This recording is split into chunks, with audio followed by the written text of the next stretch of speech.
Welcome to Your College Bound Kid, a podcast for parents, college counselors, students, and anyone who wants a weekly 90-minute deep dive into the world of college admissions. My name is Dave. I'm a parent of a daughter in college, and we live in Chicago, Illinois. My name is Lisa. I'm a clinical psychologist and a college counselor. I am a parent of a boy in elementary school, a girl in middle school, and a girl in college. After 30 years in Chicago, we recently moved to North Carolina. My name is Mark. I'm a college coach in Atlanta and the parent of two daughters. Karis, a graduate of Davidson College, and she is the founder of the Spanish tutoring company, SpanishHelpToday.com. And Joy is a graduate of the University of Georgia, and she is getting her master's degree at North Carolina State University. This week in the news, test optional admissions yields benefits. An article by Scott Jaschik of the Inside Higher Education. Our bonus content is Mark shares his timeline on what parents should be doing with the elementary and middle school students. Our interview is the final part with Vince Garcia on what happened with the UCs this year. And our college spotlight comes to you from the Alamo, San Antonio, and it is Trinity University. And we're diving right in today because Dave last second me and told me the cable guy's coming over. The cable guy's coming? So we're racing against the cable guy. Because when you lose your streaming for your Netflix, that is a crisis situation. Yeah, you might be going down to the Virgin Islands, getting booted down there. Exactly. Not on your own will, so let's dive right in. So we are looking at our admissions tip. And this is a simple one. For colleges that have early decision, if they have an early decision 2 round, that's just a telltale sign that they put a huge emphasis on early decision. It's a lot of work and a hassle to have a whole separate round of reading files. First of all, it's your structure throughout your timeline for your team, but just communicating is a pain and a hassle. And they would only do it if it redounds in substantial benefit to them. So just take it to the bank. When you see a second round of ED, that's a school that puts a very big emphasis on early decision. And by the way, this is a trend that's increasing. A number of schools recently, Johns Hopkins being one, Trinity, which we're talking about today, and many others have gone to that second round, Boston College. So look for that second round and no, huge focus on ED with this school. That's my tip. And for admission vernacular. Now I'm expecting you to get this one, Dave. No problem. Post-bac. Post-baccalaureate degree. That means even after you graduate, you go back and get either another master's or a PhD or so forth. Well, it's not a degree. It's post-bac. Or studies. Post-bac yes. Could be studies. So very common, for example, if you're trying to get into medical school. Correct. That's why I expected you to get it. That's right. And you go back and do some research or work in the lab and do some academic form of study. I'm going to give that to you, man. I'm going to give that to you. So it's after your bachelor's degree, you get some additional academic training. You're not quite ready to commit to grad school, professional schools. I expected Dave to get it because it's very, very common for people that are trying to go to med school and maybe they didn't completely take all the right curriculum. Let's say you have an English major that decides to want to go to med school, but they never took like organic chemistry and physics and math and some of the courses that you have to apply. So they go back and take those courses. It's called a post-bac. Doesn't have to only be for med school, but it's just very common there. That's right. Post-bac. All right. That means next week I'm up in the ante, man. That's right. And it is not a position between the halfback and the fullback for you non-football players. So. Don't be bragging just because your streak is 1 in a row. You didn't get net tuition revenue last week. So I had to go easy on you. I got it. Y'all just didn't understand it. All right, Dave, time for the big number. And the big number this week is 63. 63. Yeah, 63. Wait. I'm trying to think of a song. Okay, well, go ahead. You better stop while you're ahead with your impressive showcase of your word knowledge last week. Yeah, your daughter texted me. I heard that y'all were singing on the podcast. So I was like, wait till next time. We're going to be rapping. All right, 63. So 63. So I listened to this webinar this week Inside higher ed. By the way, it's inside higher ed. You always call it inside higher education. I Oh, is always it? say that. Yes, Oh, inside higher ed. well, okay. I was just trying to tell them what their name should be. But that's okay. No excuses. Inside higher ed. It was a survey they have done with 100. Well, they didn't do it. They outsource it usually they use Gallup. This time they didn't use Gallup, but they picked another company. 190 provosts. Yeah. Okay, test your memory, Dave. What's the provost? He's the head of the academic department side. So all those Oftentimes a she. Don't show your little male bias there with your he. That's right. Well, my daughter says I'm half woke. Sorry, he and she. Yeah. Head of the academic side. Correct. Exactly. So chief academic officer, usually over the whole academic operation. Second in charge, usually on your way to being a president or a chancellor. And so they surveyed 190 provosts. And one question that jumped out at me, and I'm going to share a couple others in the future from this survey that were interesting to me. Once the pandemic is completely over, what percentage do you think said that they will have more online classes than before? 63. 63. That was an easy one. Yeah, actually, it sounds a little on the low side, but that's okay. Yeah. So makes sense. Yeah. Well, they said when it's completely over. So the idea is expect more online in the future, pandemic or not. That's right. Now we'll see if Dave can get inside higher ed right for the future. No problem. As soon as I get my AT&T and HBCCTs and in other words, never. All right, let's take it away, my friend. Let's turn to college hot topics in the news.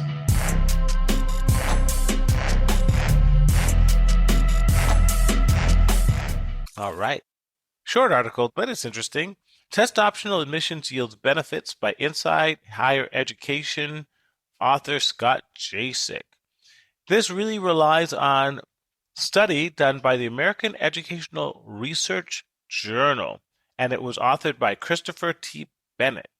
And he looked at the impact of test optional admissions on 100 private colleges from 2005 to 2006 and 2015 and 2016.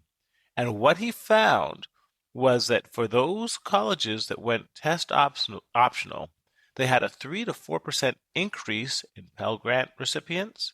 They had a 10 to 12% increase in first-time students from underrepresented racial and ethnic backgrounds. And they had a 6 to 8% increase in first-time enrollment on women. And they also talked about specifically the impact of the test optional movement on women's enrollment. And they cited Worcester Polytechnic Institute that found that when they went test optional on their on their admissions, their enrollment in women increased 99% in applications and 81% in enrollment. And so Robert Schaefer, the executive director of something called Fair Test, it's an organization that opposes standardized testing, basically said, quote, "The Bennett study provides statistical evidence that adopting ACT and SAT optional policies typically result in more and better qualified applicants and more diverse applicants of all sorts." So that's my summary, Mark. Wait, what say you? No, it was great. It was great. So everybody's wondering what the impact is now, right? Because now is the time when 650 schools went test optional.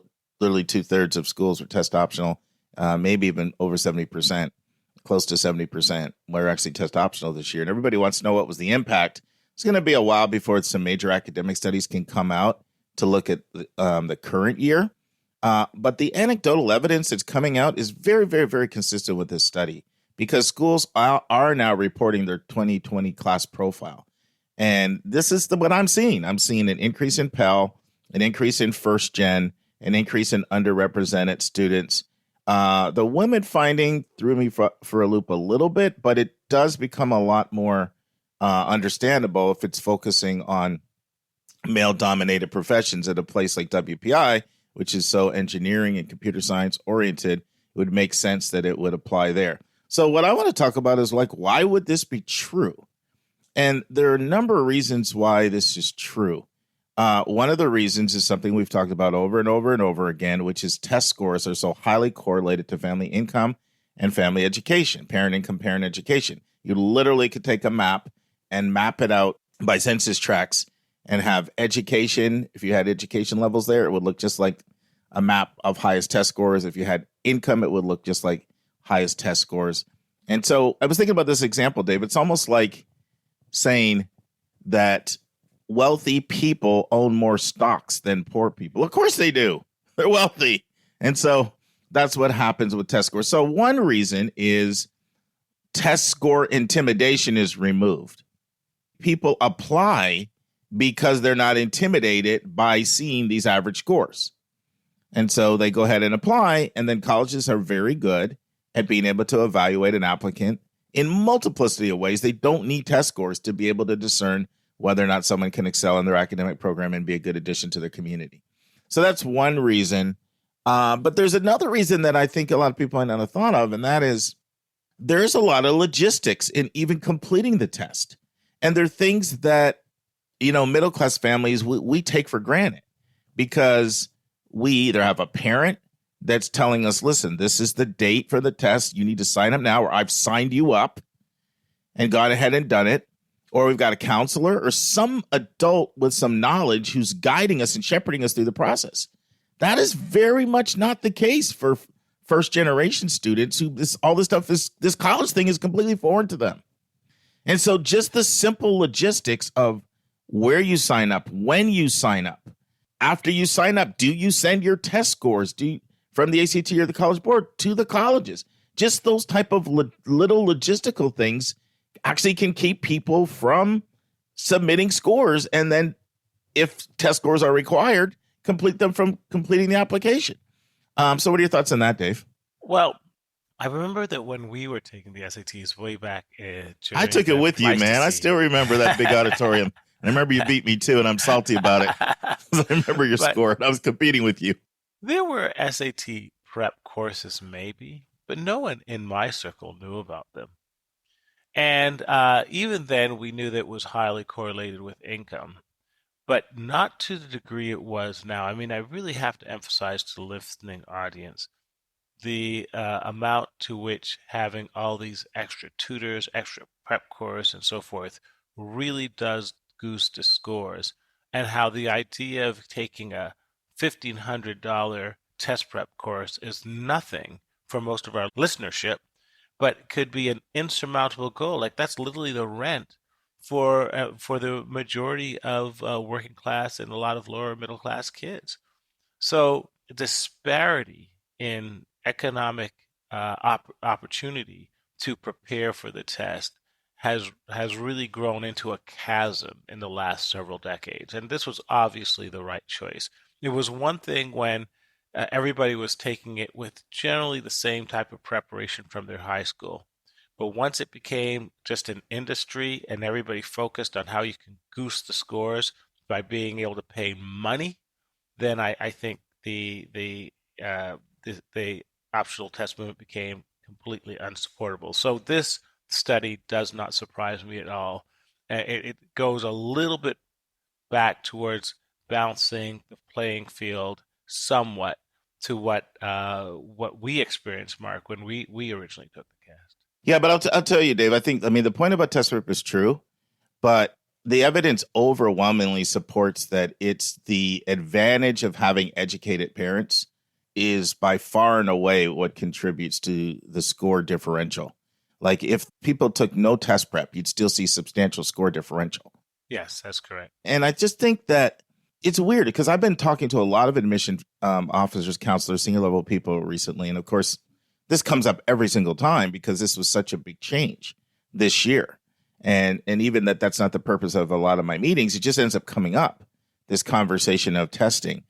And it's fair to say that overall, the admissions community, even senior level people, have been surprised at the extent to which removing a test score barrier just spawned and generated so many more applications from sectors that they typically don't see a lot of applications. Now, the one thing that's a little tricky this year is schools also combine this with massive increase in virtual presentations, which is what Courtney and I are talking about for the next 3 weeks. You're definitely going to want to hear that interview. I think it's one of the better ones we've had on Your College Bound Kid. We dive deep into the new ways of recruiting in episodes 176, 177, 178. And so it's a little tricky to know which of the two factors was it that generated so many more applications from sectors that, people weren't used to getting them from.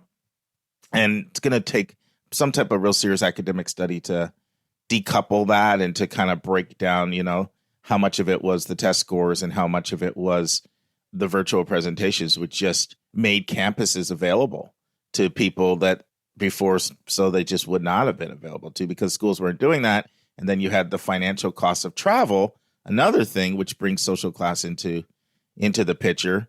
It's not just the financial cost of travel. You also have to have somebody available to take time off work. What you often get with working class families is somebody working 2-3 jobs just to make ends meet. So the idea of taking time off plus the cost of travel to visit these schools is cost prohibitive. And so that was another factor. Anything that you want to say, Dave? Yeah, and just little things that I know when my daughter took the test, like most of her peers, the parents made them breakfast, got them psychologically prepared, drove them to the test site, picked them up directly afterwards. For many other kids, you're taking the bus, on a Saturday when the lines may not be as running as frequently. I mean, you're all the little things that we think of when it means to get ready for a test that are available to kids of higher socioeconomic means that aren't available to kids who are not as fortunate. So, yeah, I'm just very happy that, and I hope this sticks. My question to you is, do you think this policy for most of these schools is going to stick going forward? It's definitely going to stick for most schools. As far as liberal arts schools, smaller schools, it's just done. There's no question about it, because half of them had gone test optional anyway. Yeah. The question is, what happens with national selective universities? Now, what's happening, both public and private. Now, what's happening on the public side is really interesting. Like right now, Dave, the entire West Coast is either test optional or test blind. Wow. And not just like this year, next year, at a minimum out till 2025, California, before they'll reevaluate. Yeah. And state of Oregon, state of Washington, state of California, test blind, test optional, done. And then you're seeing states like Indiana. And so, talking about public systems that are in the past, they have been actually the most test reliant. And one of the reasons for that is they don't have really large admission offices to do holistic admissions usually requires a pretty large office. Yeah. A pretty large staff. The UCs have pulled it off brilliantly without huge staffs, but in some cases they have almost 200 seasonal readers, and they've just come up with a pretty brilliant, holistic, sophisticated model to do for large, like 100,000 applications. I don't know of anybody else using a model with that level of sophistication. So typically what you've seen with your big publics is number crunching, a very, very high reliance on GPA test scores curriculum, and that's been a way a lot of the school decisions have been made at regional publics and even at flagships, and not all of them, because you have a lot of schools like Wisconsin and others, Virginia, Georgia Tech, Chapel Hill, Michigan, many others that I can mention that are still holistic, but it's tended to be that test scores have played a much bigger role in their admissions processes, where you look at things like whether they would require teacher recommendations. Oftentimes not. Whereas you'll see some private schools that will let you send in, they'll require 2 teacher recommendations and let you send in 2 or 3 additional ones and send in 1 or 2 other recommendations. So that takes manpower in your staff to read 5, 6, 7 recs. And so the more you have these other factors that play a role, the less test scores have always, come into play. What's going to be fascinating to me is going to be what decisions the Ivy League schools make. And because the Ivy Leagues do tend to be followed by some other schools, but I think the majority of them are not going to go back to testing. And the reason why is there's several reasons why I think that. One, everybody is so impressed with the number of applications that they're getting from places that were really hard for them to get before. And I don't see people wanting to turn their back on that. There'll be tremendous blowback from the access community if they do. It'll be seen as a very, social, economically elitist move. And then the other thing is, even at the most competitive levels, people are watching their competition. And if your competition's not doing something, you generally don't want to go against that.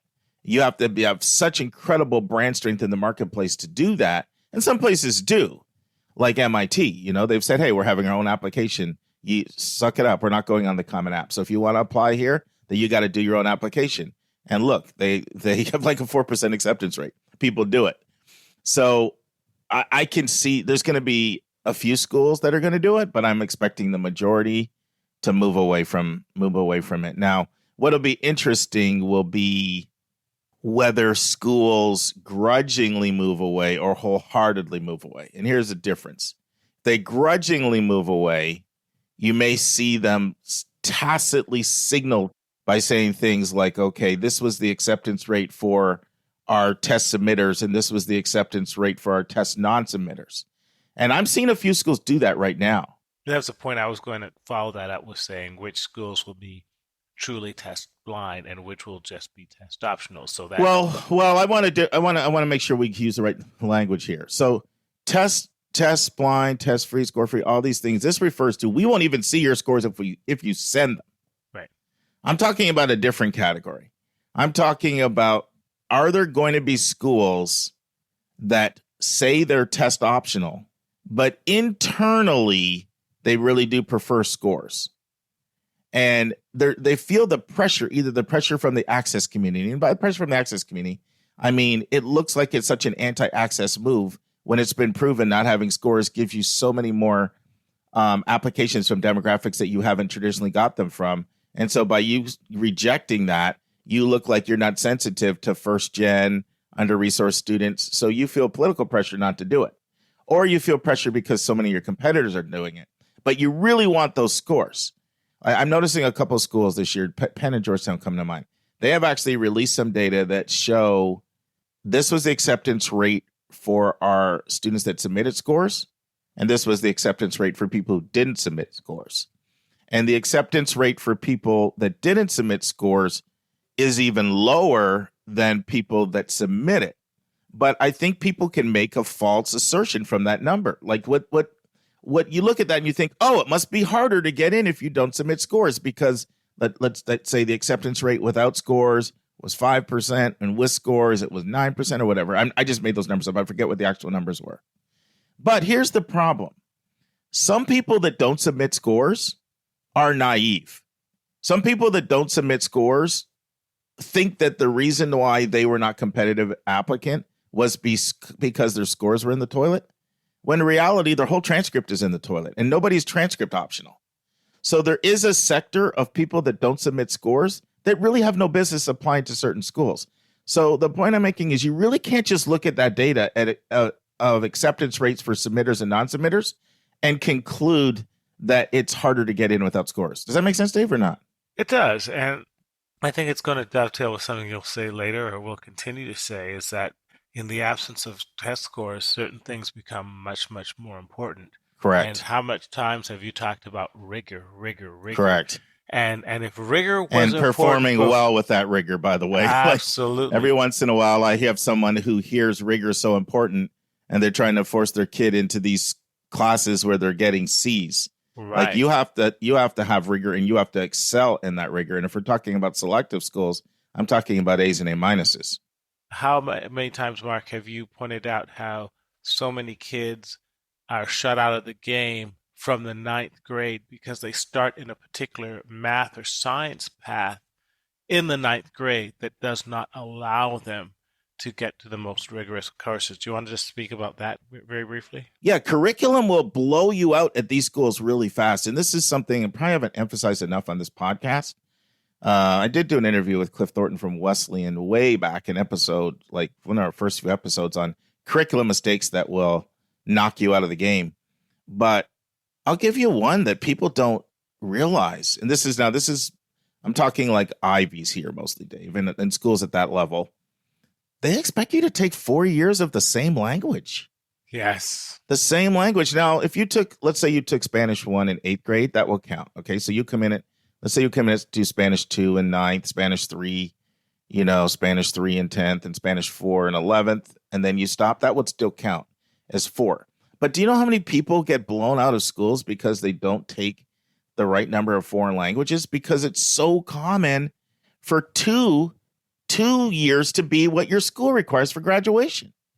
That's very common. And so people think, well, I've fulfilled my requirements. And so, so curriculum is definitely going to be a huge factor. Basically, everything else is going to matter more, Dave, right? Like curriculum is going to absolutely be huge. Grades, no question about it. What your teachers say about you, all of that stuff carries on more weight. I mean, Rick Clark uses a good example. He says, if you have a chair and there's 4 legs on the chair and you remove one of the legs, meaning standardized test, then those other 3 legs have to carry more weight. And so that's what I see going on. But it's going to be an interesting conversation as we move forward. Rewind. Idan Shahar. Mark, sometime I got to figure out what podcast number that is because I quote him all the time. And yeah, I can tell you. It was the first 100. Okay, go look at him. That's not helpful to people, man. But it was a great podcast on basically that test optional is not test blind, and he really took you through the nuances of that. But it's what we're saying. It's like, basically what he said was that the problem, everybody wants to scapegoat test scores, is why it's so hard to get in. It's not about test scores. It's about scarcity of spots. Right. If a school has limited spots and they're only accepting 5% or 8%, if you take test scores away, that's just going to shift to something else. But everybody wants to scapegoat test scores. I want to say something the opposite too. People have a tendency to think, okay, test scores were the problem. That was creating this chasm between the classes. Now that we've got test optional, we fixed our social, economic, and our class issue. And you haven't, because the reality is every single component of the admission evaluation process is something where social class plays a role. We're never going to have some society where the upper class and the lower class have the exact same access to everything. I mean, I respect people for trying to ameliorate the differences and to create a more just and balanced society. I respect it highly, but it's a little utopic to think, removing test scores just leveled the playing field. All right, Dave, I think we've beat this one up enough, unless you have anything else to say. Yeah, my analogy is just because you give me 6-inch platform shoes just doesn't mean I'm going to go toe-to-toe with LeBron James. Your mind has things in weird ways. You know that? How'd you get 6-inch platform shoes out of that topic? Well, give me 6 inches. I'm at least on seeing eye to eye with the brother. Oh, I see. You wanted to get yourself up to, hey, man, don't act like you're 6'2" over there. 6'2". All right, 6'8" foot. You're barely 6 feet, man. LeBron's 6'8". We're trying to make our listeners think you're 6'2" just because they can't see you. Bottom line is, doesn't matter what the height of the platform shoes, Jeannie Buss ain't coming calling to bring me onto the Lakers squad. I get it, but I saw that little sneak 6'2" on our listeners in there. I had to call you on it. It's time for a question from one of our listeners.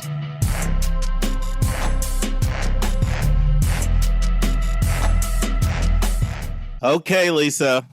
For 18 weeks, we've been counting down the place where CEOs went to undergrad, and this is the big rollout of number one. So because it's the last one, I'll quickly blow through the list. We had 8 schools tied in 10th place with 5 CEOs, and that was Yale, Illinois, Bucknell, Texas, Princeton, Lehigh, City, Binghamton, and Michigan State University. We had 4 more tied with 6. UPenn, Cal Berkeley, Texas A&M, and Purdue. Then we cracked the top 5. Stanford was 7. Cornell in 3rd place with 10. Harvard in 2nd place with 12. Any guesses on number 1? I'm going to give you a hint. Midwest. Northwestern? No. Good guess. Flagship. U of I? No, not U of I. Michigan? Nope, they were. Oh, man. I'm like really just bombing out on this. Wow. Well, you're making Dave feel better. I know. Dave is like, been the new girl is an idiot, you know? He's been striking out on Mission's vernacular. Often overlooked. I'll give you one more hint. I told you this week I've secured an interview with them. Wisconsin-Madison. You got it. The Badgers. The Badgers. Were you aware how strong their business school must be? I am now. I mean, I knew it was good, but I didn't know it was that good. 14 CEOs. 14 blew away everybody else. Congratulations to the Wisconsin-Madison, the Badgers in the Big Ten, our winner. So next week, I'll start a new one, which I'm really excited about. I think everybody's going to like it. So stay tuned for that. All right, Elisa, question time. Question from our listeners, bonus content. That's right. Today, Mark is going to share his timeline of what he recommends a parent should be doing with their elementary and middle school student. So he's going to go through the different things that you should look at when your student is in those stages. In a later bonus content episode, Mark is going to be talking about what you should be doing in each of the high school grades, 9th, 10th, 11th, and 12th. But today we're going to focus on the early years. And I have a 9-year-old who's going into 4th grade. So I'm very interested in what you have to say. Well, I'm very interested in what you have to say because I'm going to spontaneously put you on the spot and ask you for your psychologist advice of what you recommend for healthy child development. So just hint, hint, hint. Get ready for that question. Okay. But, this won't surprise our listeners. I'm a talker. So originally this was all going to be one. It was going to be elementary, middle school, then what you do in 9th, 10th, 11th, and 12th. And as I was preparing for it, I was like, that would be 90 minutes just alone. So we'll pick up 9th, 10th. We'll see. We'll see if I can get 9th, 10th, 11th, and 12th in one episode on 180 the next time we do bonus content, or if we have to do 9th and 10th all by themselves and then 11th and 12th. But that's where we're going with this. So let's start out with elementary. And so the first thing I said is just love your child unconditionally. And it's just so important. They can feel it. And this same thing is going to apply, of course, to middle school and high school. But I just can't emphasize this enough. On a scale of 1 to 10, if your child was asked, are your parents proud of you? Do they accept you for who you are? We all need to be getting at least a 9 or a 9.5 or a 10 out of 10 on that. So that's just extremely, extremely important.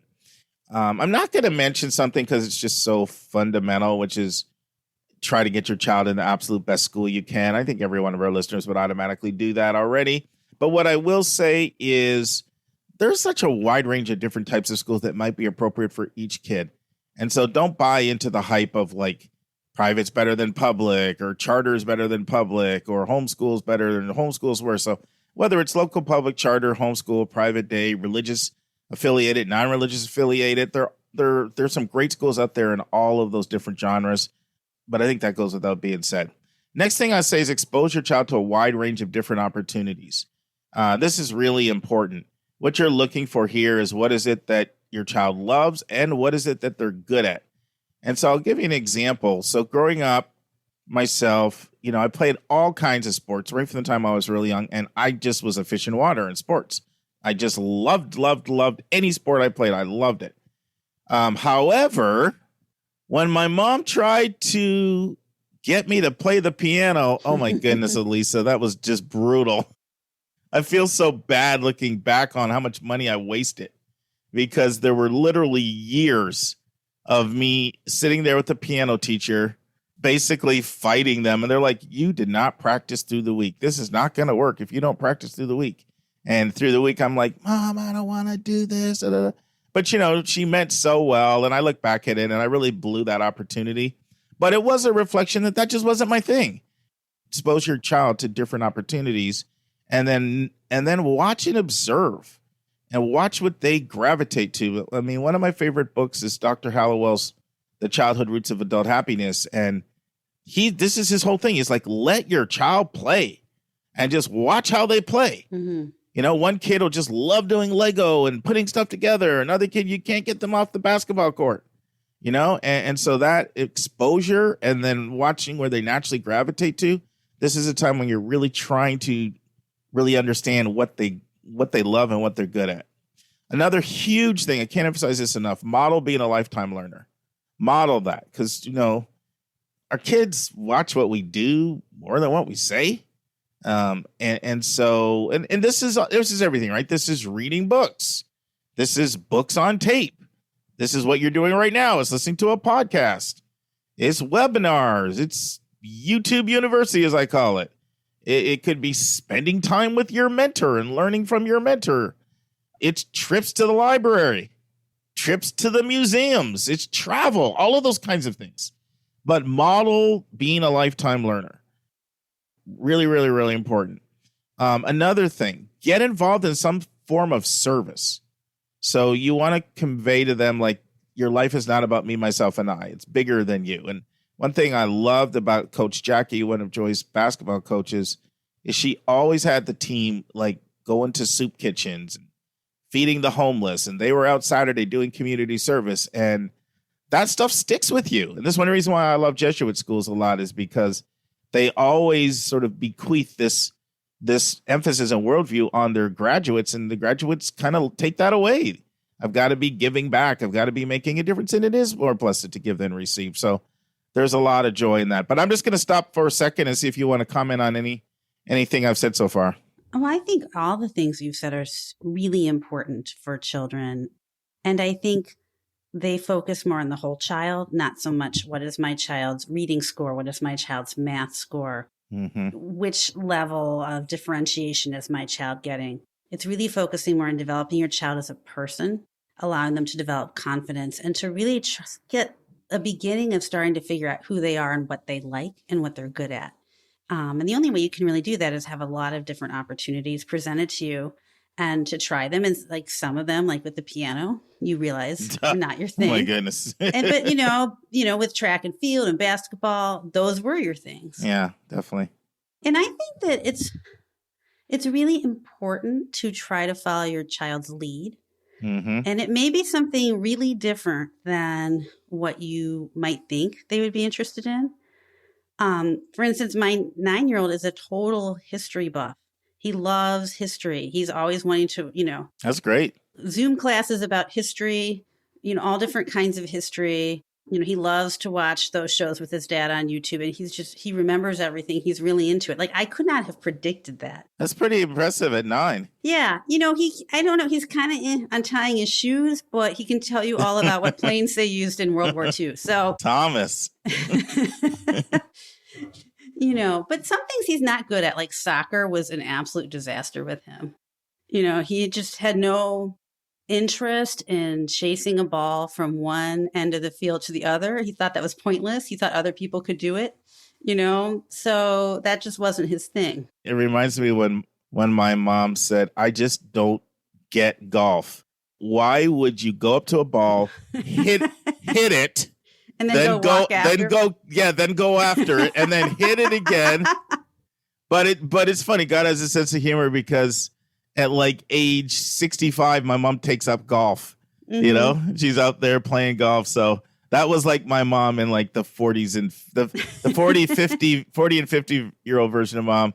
But then she got the bug in the 60s. So it's just, that was a funny one. Maybe like in the 60s, she's like, you know what? Who cares if it doesn't make any sense? It's fun. I'm going to go do it anyway. Like rediscovering that childhood sense of fun. Yeah. Yeah. And speaking of which, another really important thing is summers are pivotal. Mm-hmm. Summers are pivotal on lots of levels.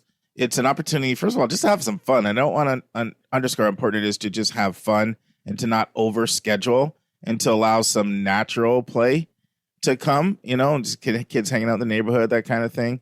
But it is also important that their mind continues to be stretched. There's a lot of research that shows that this is one of the places where under-resourced kids fall behind, is the summers. Because if you lose 2 to 3 months every summer, right, where your mind is not being stretched at all, compared to someone who is, like, there's a real cumulative effect of that.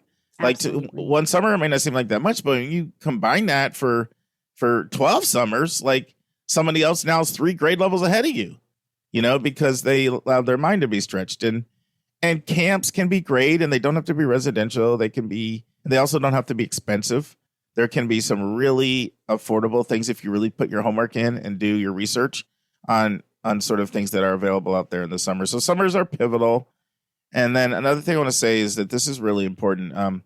Plenty of communication with your kids' teachers. And once again, you're looking for where their gifts are and where their interests are. And I'm not just referring to career related things for like your second grader, right? But personality things, like character things too. So like the teacher says, all the students love your daughter. Okay, that's important. You notice, okay, maybe my kid's got some gifts when it comes to likability. That's significant. Or Johnny's a real leader. Like when he speaks, the other students follow. Like those are things that are golden. And then the opposite is also true. Like Sam struggles with concentration. He's always drifting. He really has a hard time staying on task. Like those are all things you want to like take note of. And so I always tell people, like, constantly be asking your teachers, what do you see as my child's strengths and my child's areas for improvement? And, if you're consistently doing that with multiple teachers over several years, you should, between that and your own observations, you should have pretty good sense of, where some of their gifts are, where their interests are, and where they're not, right. After they build up. Well, and for instance, Thomas, again, like he's a chatterbox at home. He was always a chatterbox at home. So I was shocked to learn from his first grade teacher that he was shy and never spoke to anyone ever. Wow. I never saw him when he wasn't with me, and so then we realized, oh, this kid has a little bit of social anxiety. And that's something that, he needs to work on is, becoming just, more open and friendlier and not being as nervous about what people might think of him. Then he's, he was doing better on that, but now he's been locked in the house for a year. So I don't know. Next year, pandemic consequences. Yeah. But that's just not something I would have gotten on my own. So teachers have a lot of great information. I also wanted to add that I think even with elementary school kids, it's important to advocate for your child in the school system. Yeah. Because I have just seen so many times of kids not getting the services that they need, either, because they are advanced or because they're falling behind a little bit. And unless the parents are really in there talking to the principal, talking to the teacher, pushing to get, the reading specialist to come in. And those things make such a crucial difference at the young ages. And at least in the public school systems that I've seen, the school system isn't always really attuned to that. No, I completely agree. And I'm really glad that you added that, Lisa. That's a fantastic point. And the last thing I want to add on this is just exposing your child to different role models and different professions, different people. They meet the person that's the engineer, and they meet the person that's the doctor and the lawyer and the chemist and the plumber and, the electrician. I mean, all these different people, exposing them to different people who do different things, different personality types, different cultures, exposure to different types of diversity, like using your peer group or your network, or maybe it's somebody, let's say, for example, you work on your job with somebody and they happen to have come over here from, Ghana, and you find them fascinating. Like, have that person over to your house, maybe for a meal, and you expose your child to that person and through that culture. That's important. And even little things you can do. Like one thing we did growing up is we tried to eat at as many different ethnic cuisines as we could. And it was really cool. Like we'd be in the Korean restaurant and you're sitting on the floor, the Ethiopian restaurant, you're sitting on the floor, and then all the culture around there is like that. And they're playing the different music. And it's just a little thing, but it's an inexpensive way to get a little exposure to different cultures. Absolutely. And, travel is great for kids of all ages, if it's safe and you can afford it, just to expose them to different cultures, even different parts of the country, have different cultures. And it's so fascinating for kids to learn that the way they do things in their little world isn't the only way. Yeah, my late great aunt, my dad's sister, Aunt Betty, I mean, she would always say travel's the best educator, and it's just so eye-opening. And when you and if you can do it at younger ages, it opens up that vista and it gives them that broader perspective. Everything's within your budget. Like there's ways of doing these things without having to break the bank.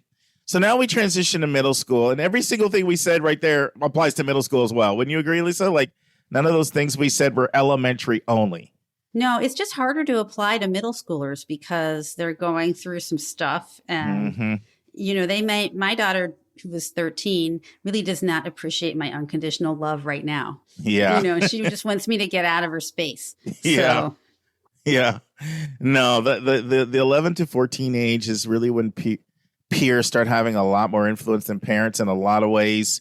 It's where your kids no longer think you're right all the time. I mean, that happens before that age, but it really happens at that age. And, and here I think you have to be careful a little bit about who your child is around because peers have so much influence. And, right. And, we had, so I would say don't be asleep at the wheel at who your child is interacting with. And we had a year where Joy got off the train tracks for a while because we didn't realize one of her AAU basketball friends was not the best influence. And she's in that culture. She's traveling all around the country. She's around them constantly, in hotels, at practice for hours. And, just want to be careful. I mean, it turned out to be fine, but we were just a little bit naive. Gee, that person is into that, at that age, that kind of thing. And so you just want to be careful with that. And, I'm not, obviously you can go to extreme. I'm not advocating all the way to total extreme. You don't give your kid any freedom, but I do think it's important not to be asleep at the wheel and to learn what your peers are like. And one way to learn what they're like is to get to know their parents a little bit, because usually the apple doesn't fall that far from the tree. And so if you get to know the parents of your kids' peers and you see how they raise them, that can have ramifications for how much you decide or not to decide to allow your child to be around certain people. Mm-hmm. And then just understand there's so many identity issues that middle school kids are going through those. So this unconditional acceptance piece is extremely, extremely important. I will share this, and this is just, this may or may not apply, but I want to share it. So when I was working at Westtown, which was a K-12 school, we had this family, it's a doctor family, and they had 5 kids. And they would literally only come to the private school that we worked at for middle school for all 5 kids. They do public elementary, private middle, and public high school. And a lot of times I would get asked the question from people, look, I can't afford to do private for all 12 years or all 14 years. What do you recommend? And I would say, if someone is at a point and they're considering private and they can't do it for everything, I feel middle school is the best time if you're looking at doing that, because it is a smaller environment and it's a more individual, personalized attention. Now, obviously, this is not something that applies to a lot of cases, right? There's some cases where people can't afford to do private, or some cases the private schools aren't good. You can't just say private and all privates are good. But I find kids being in smaller environments during middle does have some advantages. And I wanted to say it. It may not apply, but it also may apply. So I wanted to just kind of throw that out there. This is also important in middle school. Depending on your child's school, this is where you start to see homogeneous groupings sometimes and moving away from heterogeneous groupings. What do I mean by that? There might be honors in advanced math classes. There might be honors English. There might be advanced this, depending on your child's school, especially in 7th and 8th grade. And this is where, if your child can handle that, if they can handle the advanced class without undue stress and having good work-life balance, you want to put them there because it will set them up for high school. Because a lot of times, these middle schools, like public middle school, flows into the high school, and depending on what class you were in, depends on where you start in high school. And so you want to start to pay attention to curriculum. This is also really, really important. Obviously, continue to go deep with activities, art, science, athletics, math, debate, whatever. Do a lot of research on the local high school and your options and what their curriculum is. And then by 8th grade, you want to start looking at a 4-year curriculum plan. This is actually really important because now it may change, but you want to have a plan, because if you sit down with the plan, you may realize, okay, my child's coming in at Algebra 1 in 9th grade. They're going to do geometry in 10th. They're going to do Algebra 2 in 11th. And they're going to do pre-calc in 12th. That might limit some of their options. So maybe we're going to do a summer and get ahead or whatever. And so putting together a 4-year curriculum plan in 8th grade is something I've always been a big believer in. And then have fun. I can't emphasize, it shouldn't be so program, schedule. Allow that spontaneity. Let them be a kid. You don't want them to look back and everything was just programmed. You want them to look back and like remember that they had fun. You know, some of my kids' best memories are just playing in the neighborhood in Chessie Court, which is where we lived in Westchester, just like running down the hill and sliding down the bowl and like stuff that was not structured activity. It didn't cost a penny. It was just like playing with the neighbors. And I think we can get away from that if we overly program our kids. So that's all I wanted to say, Elisa, but I'm going to turn to your professional psychologist, healthy child development mind and throw in anything else you want to say about either elementary or middle. Well, I have a couple thoughts. One is that I have seen research that kids actually do better in middle school if it's a K through 8 school than which is so many middle schools like 6th, 7th, and 8th. And the reason is because 6th grade is such a pivotal year for those kids. And you put them at the bottom of the totem pole at a time when they're really insecure. And that's distracting for them, and it makes it harder for them to learn. And it might cause some psychological, issues as a result of that all the kids will have to face. But if they're in a K through 8 school, it's a more seamless transition. And I know that's not available to everyone all the time. It's not available to me right now. And that wasn't available anywhere we lived. But I do think, if I was ruling the world, I would move things back to a K. You mean you don't rule the world now? No, sadly not. I'm not saying it'd be better. I'm just saying we'd be different. But the other thing that I don't think enough parents realize is that in my public school system back in Illinois and also here in North Carolina, it is not the norm for kids to take calculus in 12th grade.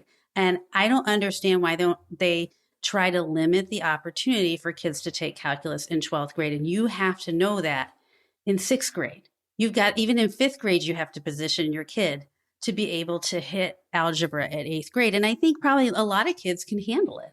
But, the public school that I was at, they made it extremely hard for kids to get into that program. And I thought that was a shame because you're already limiting them. Let's say they want to go to business school. They need that calculus, and you're already limiting that kid. You're not even giving them the chance. So, parents, just look out for that. And if you think your kid can handle it, you have to probably advocate with your school system sometimes to get them into that track. Yeah, and I'm going to say some more things of that too when we get to the high school along those lines as well. The last thing I want to throw in is try to have them start to learn a foreign language. It's just a lot easier doing that.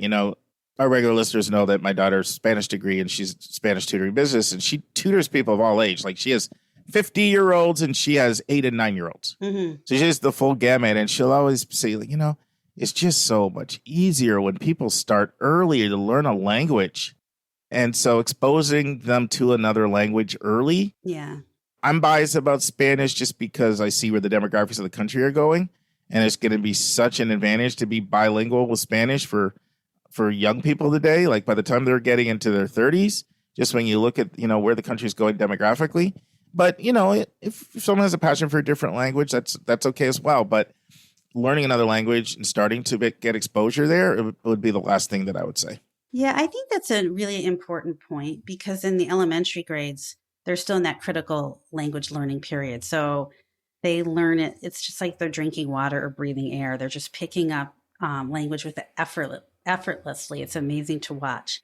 And, for my family, my kids all went through a dual language program, Spanish, English. And Lily, went through that and kind of followed up in the high school track. She took AP Spanish as a junior. But nice. She was able, when she got to Elon, she tested to a really high level of Spanish, was able to test out of all foreign language requirements. And it just really helps her. And I know that if I dropped her in a Spanish speaking country and just gave her $5 and left, she'd probably be able to make her way around. So I think, it's a great skill to give your kids if you can. And there's lots of even low or no cost ways to expose your kids to a foreign language, even from a very young age. So it's a great thing to consider. And, one thing that my sister did, she's a teacher, but and she's also in Canada, but she had all her kids do like these French English immersion schools. And so they like literally can't, come out bilingual. It's pretty cool. It's pretty cool. Yeah. And I think there's a lot of evidence that shows that kids who learn two languages at the same time at a young age do better on standardized tests when they're in high school because they have been practicing that abstract concept formation for longer. So if you know that a cat is a cat in English, but it's a gato in Spanish, and that there are two ways to describe the same thing, that's an abstract reasoning. And they're practicing that skill all the time. So they just are more advanced at that as time goes on in their education. Awesome. Well, this just teased me. I'm already fired up to do 9th and 10th. And we'll see if we can make 9th, 10th, 11th, and 12th. That might be two episodes, but we're going to continue this. It's just our wisdom of what we feel, people should be doing. And a lot of times I know that people listen to this podcast because they have like a 10th, 11th, 12th grader, but just like you, Lisa, a lot of people don't just have the one child. Right. Yeah, they have the 10th, 11th, 12th grader, but they also have the 4th grader, right? And so start applying it right away. So awesome. And now, this week's interview with a special guest.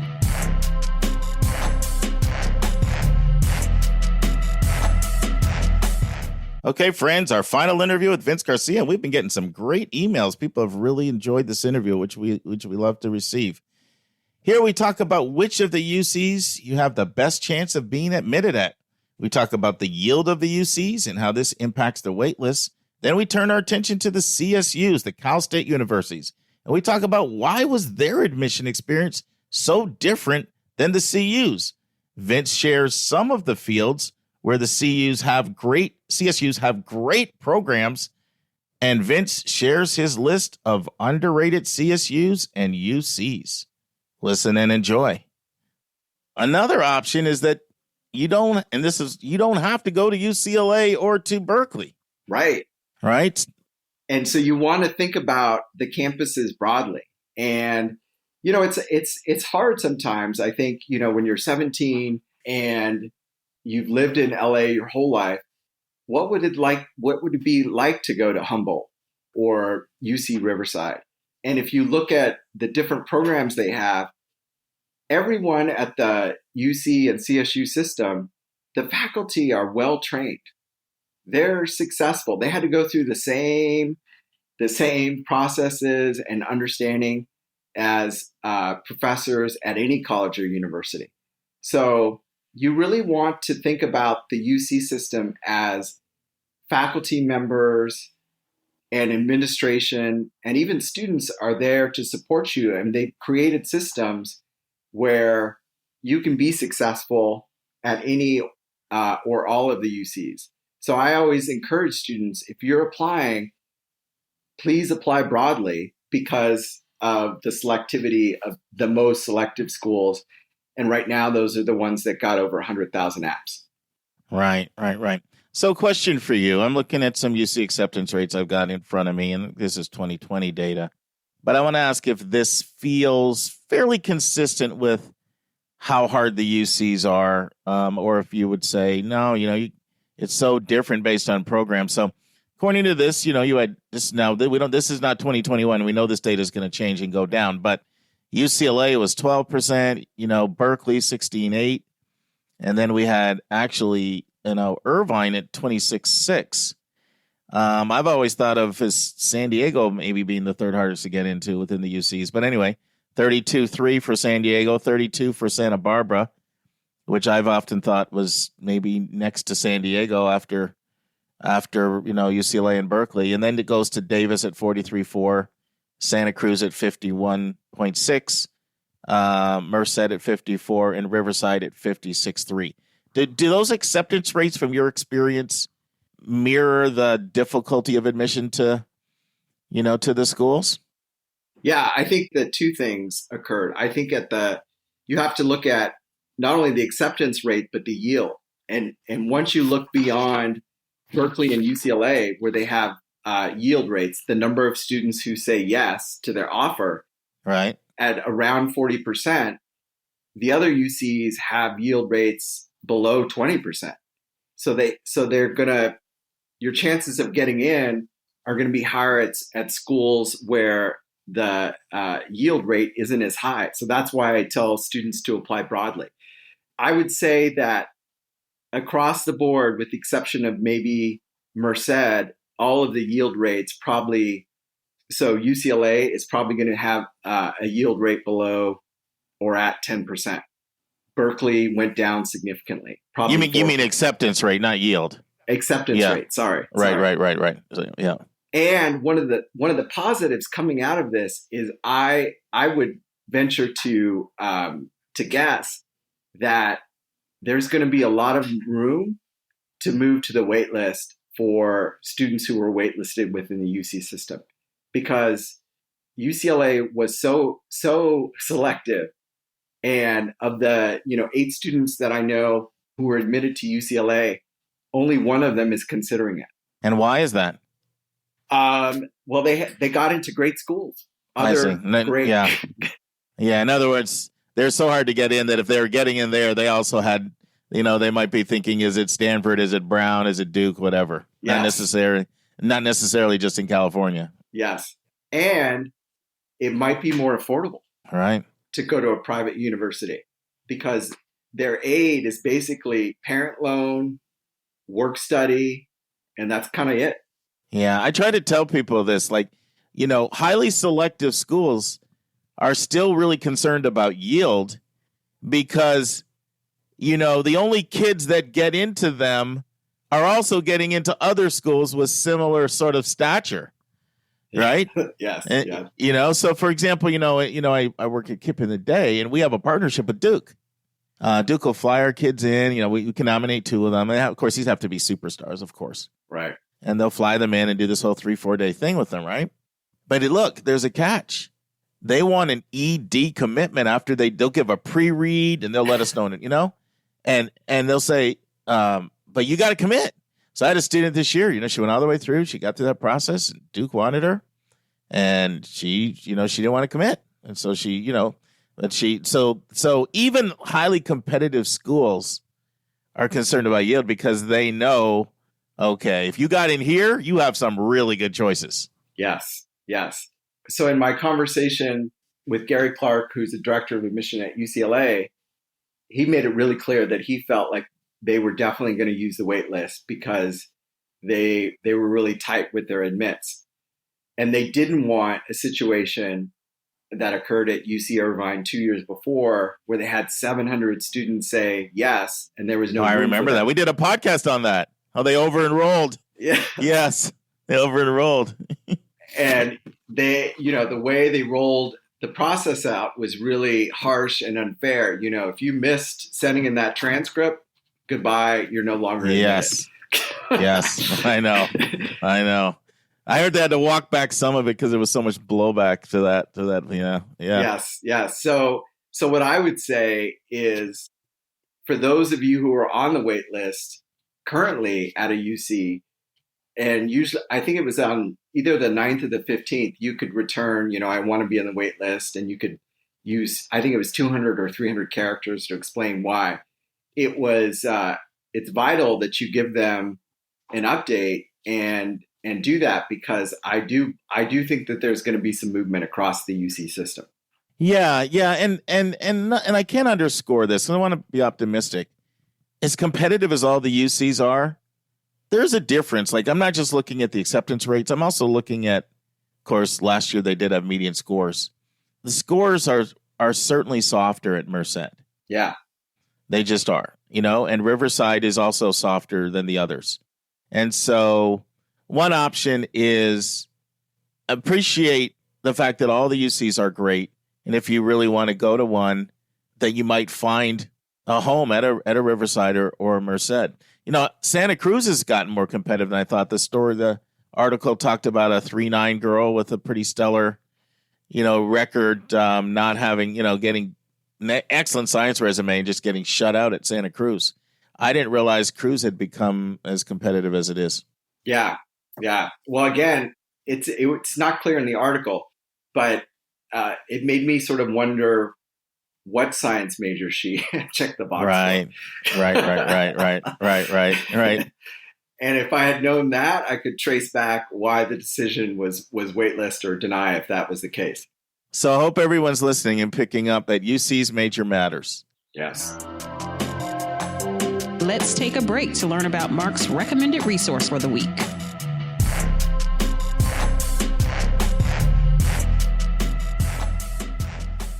The recommended resource for episode 175 is the book I'm Going to College, Not You. And the subtitle is Surviving the College Search with Your Child. Obviously, the not you means not you, the parent, is the one going. Now, in this book, Jennifer Delanty is the former dean of admission at Kenyon College. She assembled a group of parents, and that group included other admission directors, best-selling authors, college professors, and journalists, and others. And they wrote the book, and then Jennifer edited it, often drawing off her own experience with her own 2 kids. Now, this is not a how to get into college book, but if you're a parent who's being pulled out of your hair right now, or you're feeling stressed out, you will be relieved to know you're not alone, as other parents share how they struggled with being a helicopter and how they struggled with having too much of their ego invested in where their child goes to college, and how they struggled with seeing themselves as being a good parent if their child got into a prestigious school. The essays in the book should help you to calm you down and to realize in the end, it's all going to work out. The book was written in 2010, but it is perhaps even more relevant today than it was in 2010. We will now return to the final segment of my interview with Vince Garcia. So Vince, let's talk about CSUs. Mm-hmm. What can you tell us about CSUs? Any trends, any observations?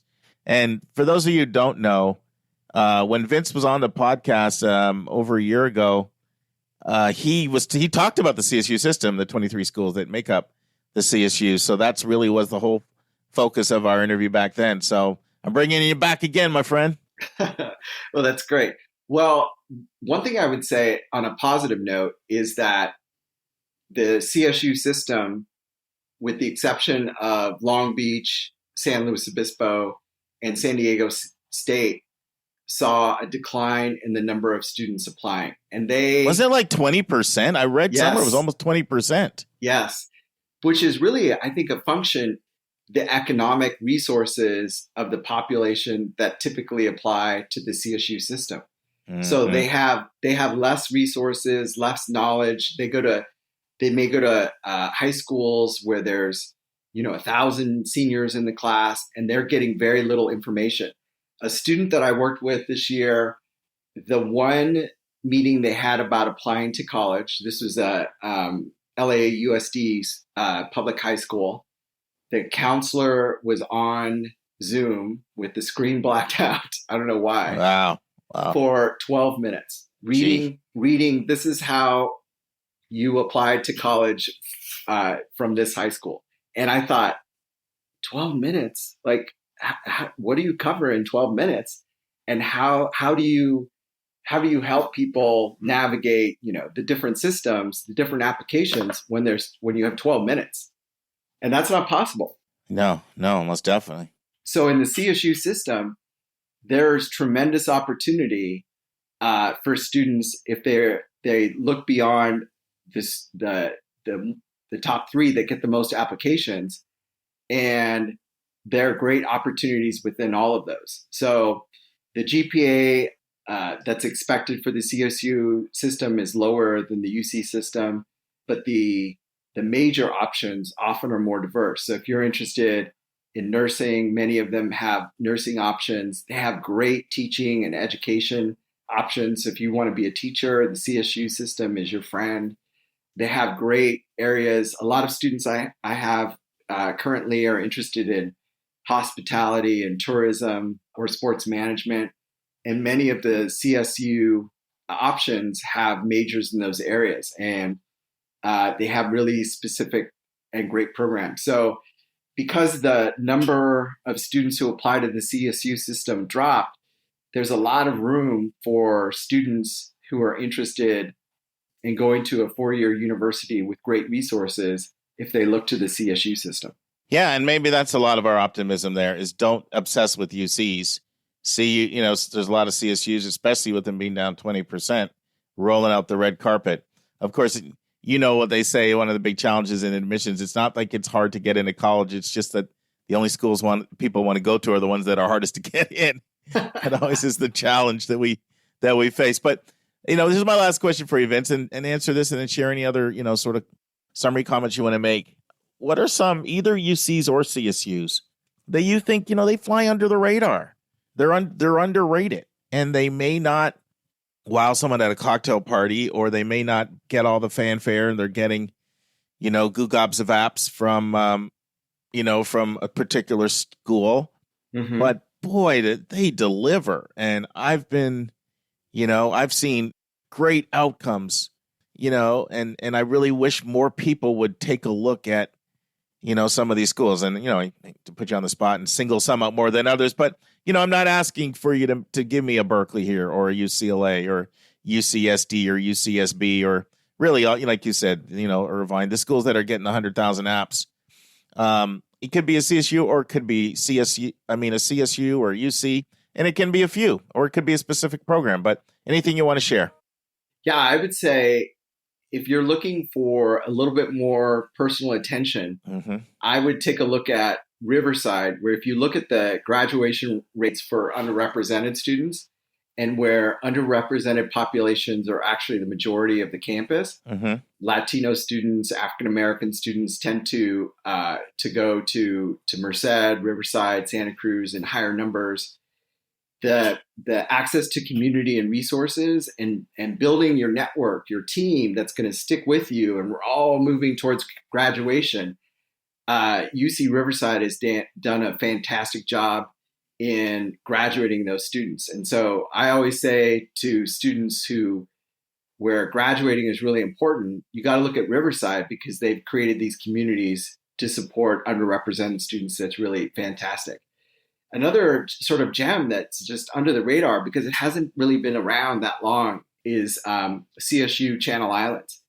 And CSU Channel Islands is right between Thousand Oaks and Santa Barbara. So right in the middle, not very far from the ocean, but it's got about 4,000 students.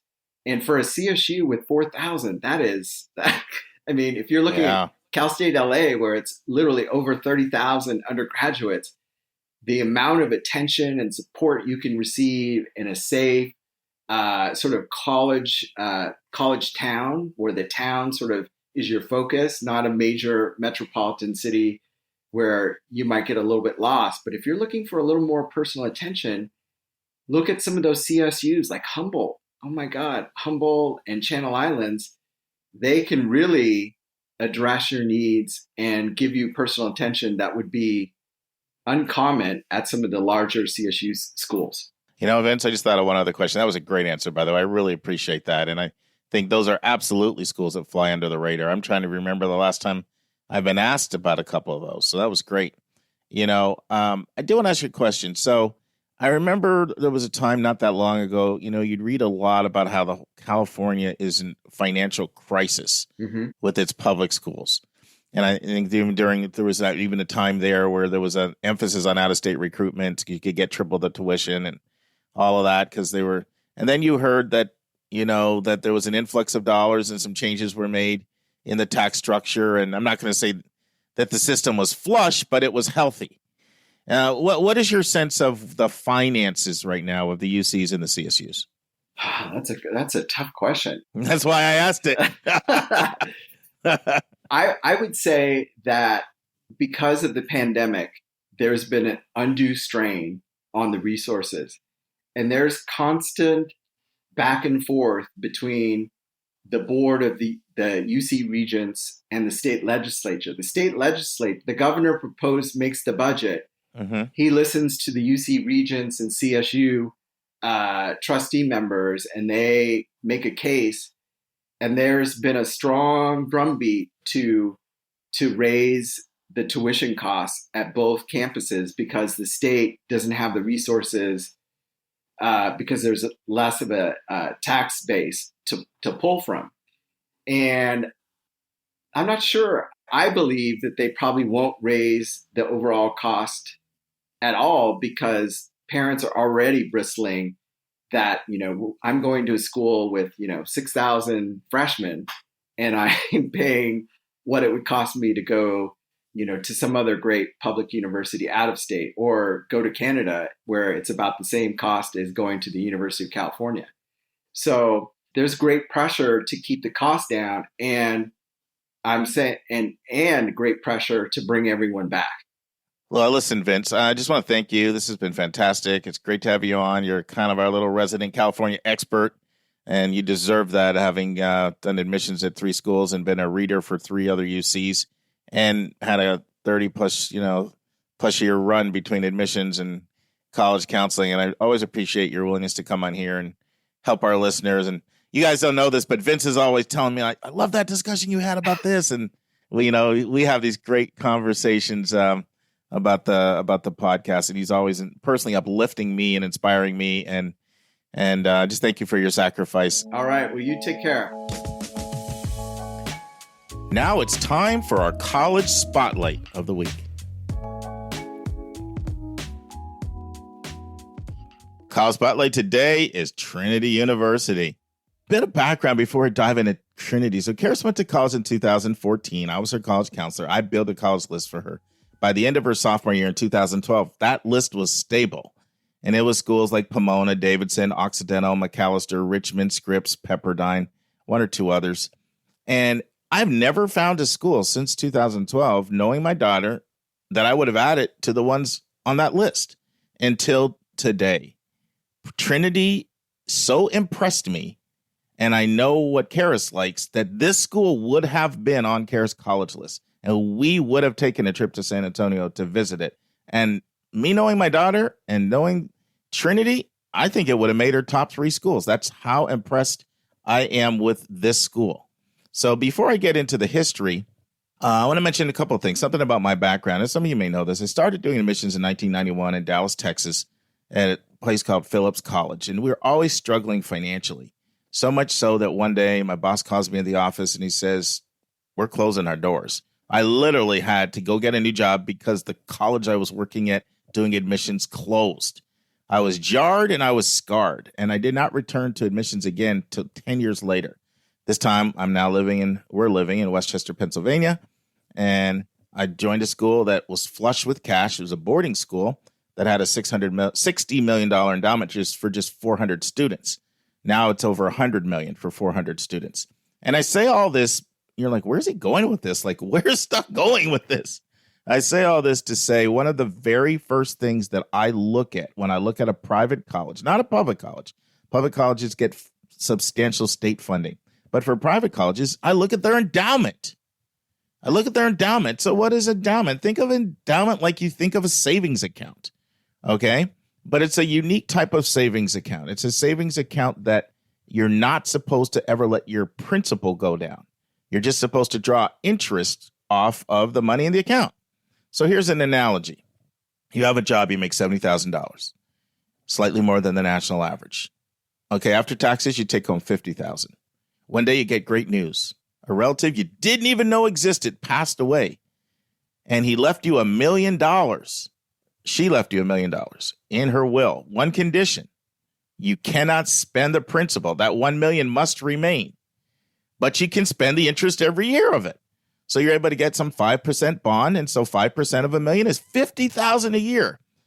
So every year you're going to have $50,000 infused into your budget, which is the same as what you make now after taxes. That's transformative. Your spending ability has been transformed by that influx of money. Well, that's what happens to schools that have endowments. They're not dependent on tuition. They have this influx of money that comes into their operating budget and allows them to do really, really great things. All right, I'm going to push the analogy out a little bit more. As you read the fine print a little more, you realize, oh, you're getting this $1 million, but it has to be equally shared with your brother and your sister. So now your $50,000 went down to $16,700 a year. And I share that to say when you're looking at endowments, you have to look at endowment per student. So Harvard has the biggest endowment in the country, but it doesn't have the biggest endowment per student because it has a fairly large student body. So endowment per student is really the key metric that you're looking at. And Trinity is sitting on a whopping $1.3 billion for 2,500 kids. That is a lot of cash. Can you just tell me which college does have the largest endowment? You're just trying to get Princeton honest, man. Oh, is it Princeton? Is it? Yes. Oh, I didn't know. It's Princeton actually by a pretty big margin. Oh. Princeton is flush. You hang out with the rich people there, man. Wow. I need to tell my good friend Jeffy Bezos. What, to give more? Yeah. Thanks.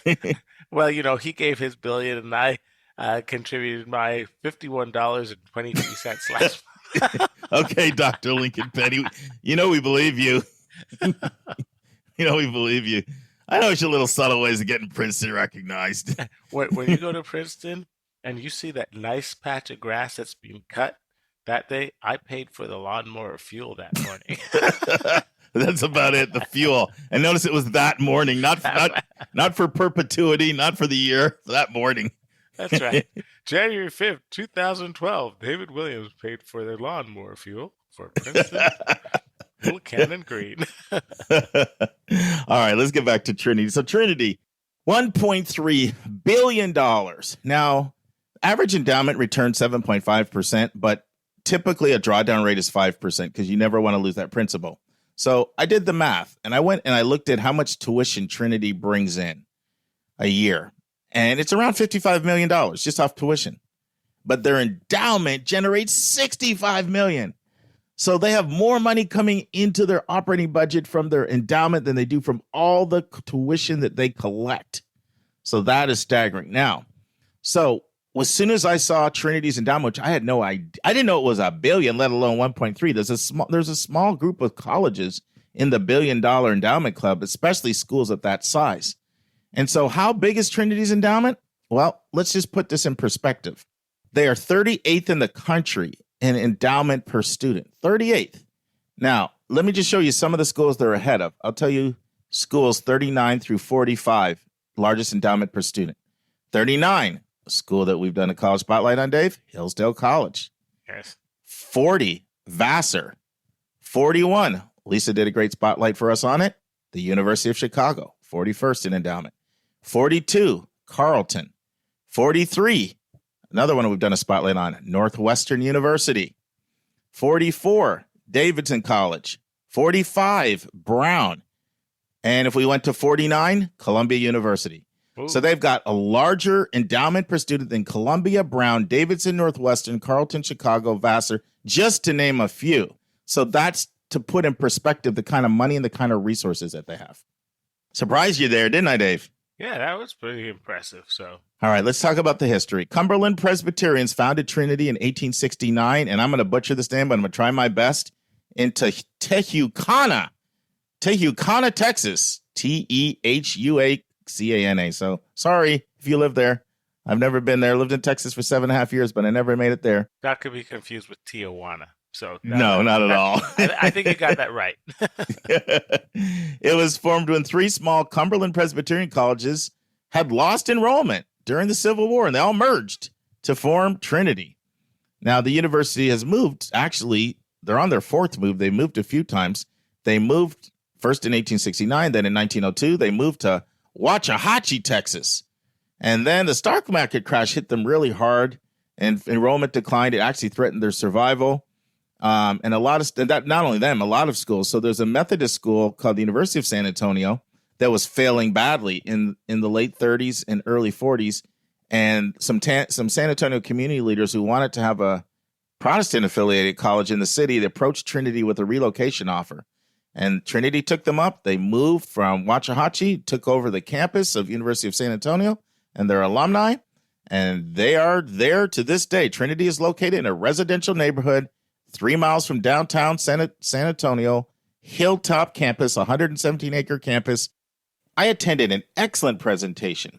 Their admission dean, Justin Doty, did about 6 months ago. And a few of the things he mentioned about their location were they're only 5 miles from the Riverwalk, 5 miles from the airport.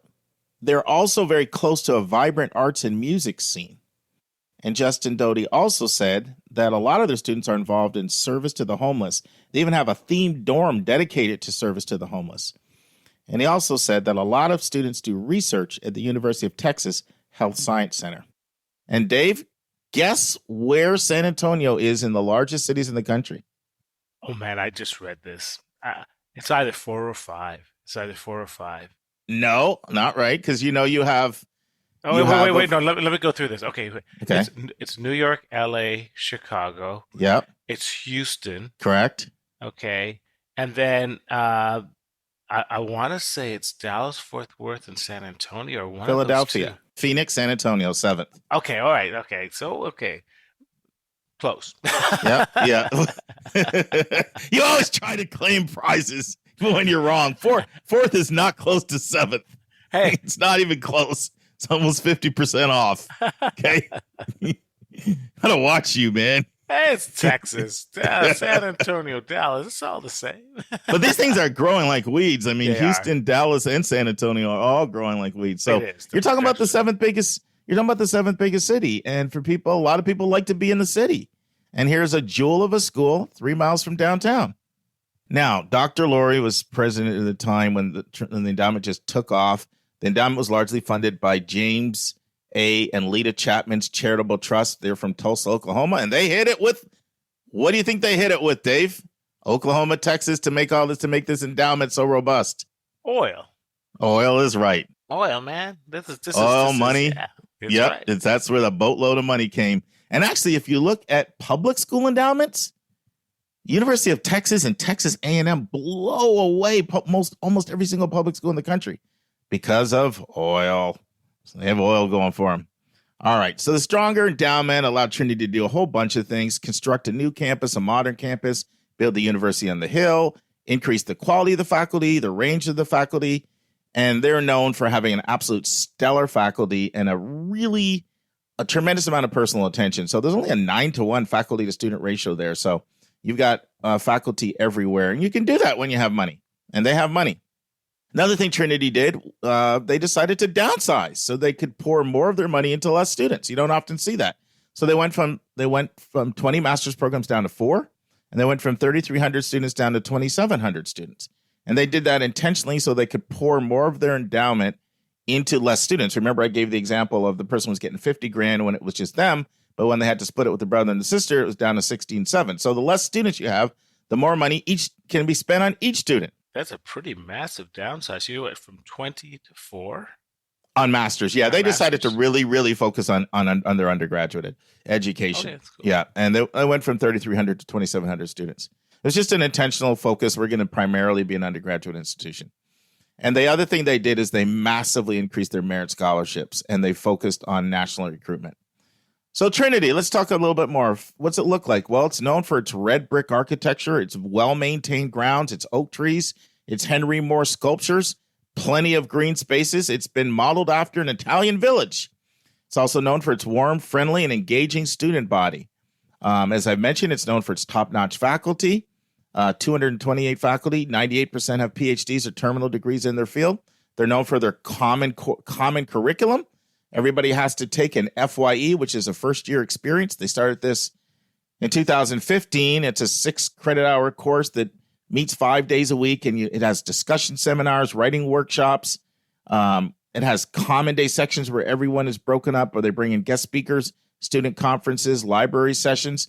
They also have a pretty robust foreign language commitment, computer skills commitment, and math commitment in terms of requirement of what students have to take as part of their core.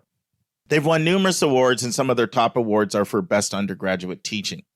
Now, the campus leans liberal in general, but it's the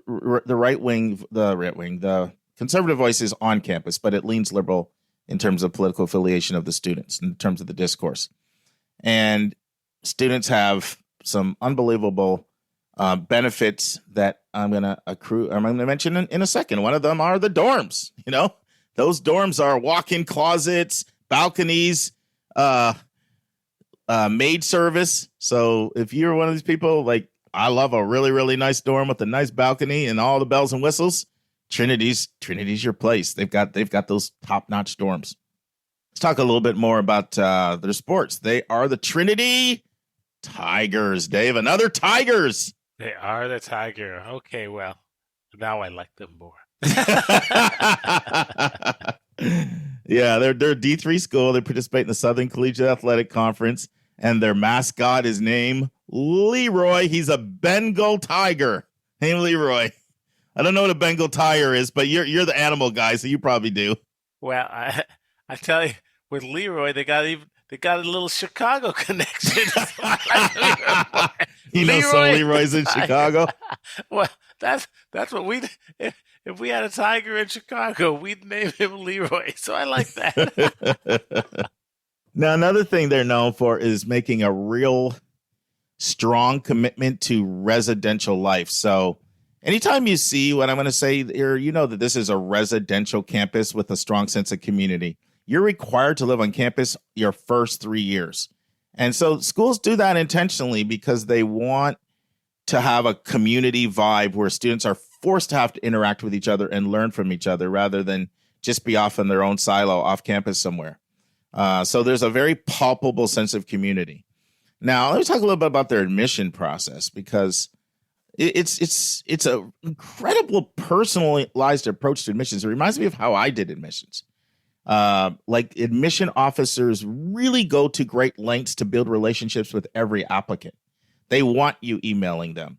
They have an interview and they don't require it, but it is an evaluative interview and that write-up goes up into your file.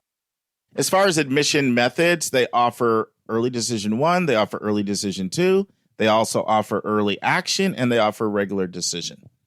And another thing Trinity is known for, and I'll talk about this a little bit more, ample merit scholarships. This is a great place for someone to get a great education and not to have to pay the full sticker price. Now they accept Common Application, the Coalition, and Applied Texas. Another thing I love that they do, and I wish all schools would do this. Dave, we talked earlier about ways to level the playing field. They don't charge for an application fee, 0 app fee. Makes sense. That is a great way to attract more under-resourced students and just to remove that barrier, charging you. I mean, some schools are up $95 for an app. Yeah. Now, they require one teacher recommendation and a counselor recommendation, but they do count a lot at Trinity, even they only require one. They're big on recommendations and how they affect the evaluation. The Common App essay is required, but there is no supplement. There is no college-specific essay. And let me talk a little bit more. I mentioned merit scholarships. I can't tease it out without delivering. Let's talk about merit money. People want to know, show me the money. So one of the things I love is for most of Trinity scholarships, your application becomes your merit application. I always like it when schools do that. It's one less thing to do, a separate scholarship application. And they have a lot of different merit scholarships. So one of their best ones is their Tower Scholarship. And that's that is a competition scholarship. It's a day competition scholarship there. They take your main application and the admission officer will flag you. Well, you're one of the strongest kids. We're nominating you to come in for scholarship day. And you come in and you compete. And if you win, 20 full tuition scholarships there. So that's a nice chunk. And then they have a number of other scholarships where you get between $18,000 to $30,000. And these require no separate application. So included in this is their Murchison Scholarship, their Trustee Scholarship, their Presidential Scholarship, and their Dean Scholarship. All of them, 18 to 30 grand, no app fee, no separate application, just sending your main application, and you'll find out if you got 18 or somewhere between 18 and 30, or if you didn't get anything. Trinity's a school that likes resumes. And Trinity is a school that is really, really big on demonstrated interest. They're tracking and assessing your engagement with them throughout the whole process. And so we talk about how your online footprint is being tracked and your interaction is being tracked. Trinity is tracking this, and they're very transparent about it. We're going to lean toward the student that has been engaged with us throughout the whole process. Some of the things they really look for in their application, they look for academic curiosity and they look for collaboration skills. Because remember, this is a residential community. So they want to know, how do you work? Do you work well in groups? Do you work well with others? And so that's really big. They do focus on your academic GPA, so math, English, science, social science, and foreign language. And their research indicates that what we talked about earlier, Dave, the rigor of your curriculum and your GPA, that predicts not only GPA at their school, but predicts retention. So They have just made this commitment to go to test optional for 3 years as part of a 3-year experiment, but they're already kind of signaling that they don't see themselves going back to test scores. They've got, with GPA and curriculum, they've got what they need. Let's talk about some of their strongest programs. And this is one thing that I love about Trinity. So oftentimes with liberal arts and science schools, they're unbelievable at training you in the liberal arts, right? And training you to be problem solvers, to be critical thinkers, to be great communicators. But if you want the professional training that comes from certain jobs that require that unique skill set, then you really need to go to a national university to get it. But what Trinity's done is it's combined the liberal arts with specialized majors like business and engineering. And you don't often see that. And so it makes it a really attractive place. So some of the real strong majors are the biomedical sciences. Now I'm talking Dave's language. Neuroscience, very strong. Biochem, molecular biology, and biology. Those are very strong programs they have. But like I said, something you don't see that often at the liberal arts and sciences, business. Business is very strong at Trinity. So we're talking accounting. And accounting is a powerhouse program. In fact, they actually have a 5-year accounting program. This is their strongest master's program, Dave, that allows students to do an internship with one of the big 4 accounting firms all around the nation while earning a salary and getting college credit. You know, I love those internship programs. That's fantastic. Yep. And so strong majors within business would be accounting, finance, marketing, management, and they've really been putting a focus on entrepreneurship recently. Other strong majors, computer science, mass communication. Education is another very strong major at the master's level. The strongest master's programs are probably accounting and education. And then, of course, engineering, creative writing, experimental psychology, and political science. And now they're journalists. One of the things, they're journalists and their advertising majors, they get experience at broadcasting because they have internships with the communication department in both TV and radio. Excellent. So here you've got a traditional liberal arts school that's got business, that's got engineering, that's got science, got the fine arts, and got graduate programs in accounting, teaching, school psychology, school administration, and healthcare administration. And it is the only university in San Antonio with a minor in creative writing. Mark, are there any numbers on how many kids pursue pre-med, and of those that do, how successful they are in getting kids? I don't have that. It didn't unearth it in my research, but I would expect it to be high. I mean, this is a pretty selective school that attracts a pretty strong student, right. And they've got these are very strong programs. So I would expect it to be high. I just don't know that data, Dave. It strikes me as one of these colleges similar to Pomona, where it's a liberal arts college or Haverford. We've talked about Haverford in the past, where people don't realize that, in fact, they're a great feeder for young kids getting into medical schools, and they have such a nurturing atmosphere that they probably have a far higher yield of kids getting into medical school and good medical schools than a lot of traditional bigger research universities. But we can check on that. No, I would agree. And I'll tell you the school that reminds me the most of is Davidson. I mean, they're both Presbyterian. Yeah. Davidson requires 4 years living on campus. They require 3. Davidson's just outside of Charlotte. Yeah. They're in San Antonio. Davidson's got extremely strong pre-med track record and very strong sciences and is a top feeder to all the top med schools. They've got that going.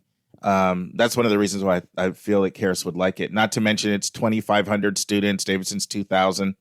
And then they've both got sort of this, really unique campuses that are really attractive. So that's the school that reminds me the most of. But I would agree. I would say Haverford would be.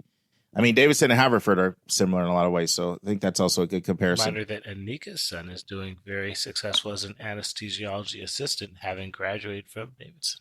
So. Yeah, there was a time Davidson had the highest percentage of kids of any school in the country that went to med school or law school. It was 40%. Yeah. 40% of their entire population went to either med or law school. It was number one in the country for that. But anyway, moving on. Who do you think their overlaps are? Okay, Trinity, it's San Antonio. So it's got to be in the greater Dallas area. And so I am going to say, obviously, some of the state schools, like maybe UT Austin. Yeah. I'm going to say something like a University of Houston. You did a recent college spotlight on them. Would they have a crossover there? Yes. Yeah. Good guess. Okay, I'm just going purely geographic now. San Antonio. We already got. So what do we got? Dallas. Maybe Baylor. Yep. Gee, Dave's on a roll. Hey, man, I'm into San Antonio. So what can I tell you? You know why I love San Antonio, though, right? Why the Spurs, man. Oh, you like the Admiral. Spurs? There you go. But to San Antonio's credit, for years people worried. I mean, they had David Robinson, they had Tim Duncan, and everybody was Sean thinking, Elliott, how can yeah. this small market attract not just great players, but great players that love the city and stayed after their retirement? Well, number one, we know that San Antonio is actually not a small city anymore. It's growing Right. like the weeds. But it's just a great place to live, and it's a very attractive place. And the big advantage it has in Texas now is Austin is very expensive, and Dallas-Fort Worth is somewhat getting there. But it's a great bang for your buck. It's got a real great, beautiful Southwestern vibe. I love the Riverwalk. The last time I was there, it's got the Alamo thing going on. Yeah. So I got to check out Trinity, man. Yeah. Next time you're there, Dave, check out Trinity. Yeah. So listen, you got. I mean, you were really barking at the right tree. So they. One difference with Davidson. Davidson's 20% from North Carolina. It's more of a national school. Trinity's still 60 to 70% Texas kids. So the big overlaps are Rice, which of course is in Houston. Right.